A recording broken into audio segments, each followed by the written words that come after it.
surprised to see me on the golf course? I clearly am not a pro golfer. I am a pro skier. I got a lot of videos out there for you guys. It's fall. I'm so psyched to start making on snow videos again. I'd like to hear from you guys what videos you want to see. I've had requests for how to ski ice. I've had requests for basic parallel turns. Let me hear from you. What do you want? Golf is such a great complementary sport to skiing. In my view, some of the best skiers are really, really good golfers. I think there's a few things about that. One, when you're skiing, there's a lot of different movements that are going on. And with golf, complex movement patterns that we need to wrap our brain around and apply to our body. So for those of you who golf, what do you think of this? What the wrists are to golf, the ankles are to skiing. What do you think of that concept? I don't know. Was just thinking about that. The wrists can't be too floppy. The wrists can't be too stiff. Gotta have ankle movement in skiing to stroke the ski, to maintain our balance. Other things about golf, you got tempo. Tempo with the backswing.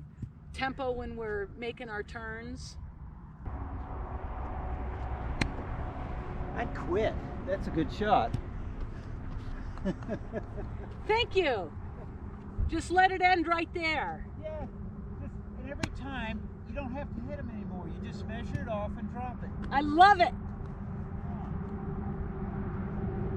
Not good. You gotta be patient. He just said, we're not good. You gotta be patient.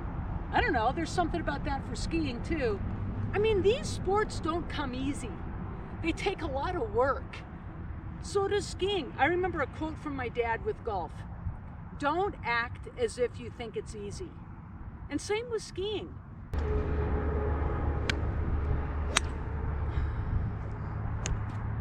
Okay, we've already established that I'm not a golf pro. And I've got to work at it. And the reason I know that is because when I hit the ball, it's going to go into the lake. It's going into the woods. I'm not going to get the score I would like.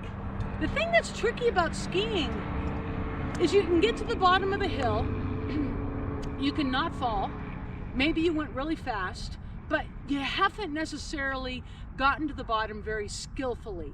And who's to know, and how do you gauge whether or not you're a skillful skier? Because in golf, we've got to gauge all the time. We have our score, we have whether or not we lost our ball. But in skiing, are you able to progress into more difficult situations, more difficult conditions? Can you go from a groomer to a steeper groomer? Can you go from the steeper groomer into the moguls and keep the same turns happening? Can you go from the moguls into mixed conditions and get to the bottom without falling? That's how we gauge where we're at. And if you're not there, then maybe take some lessons.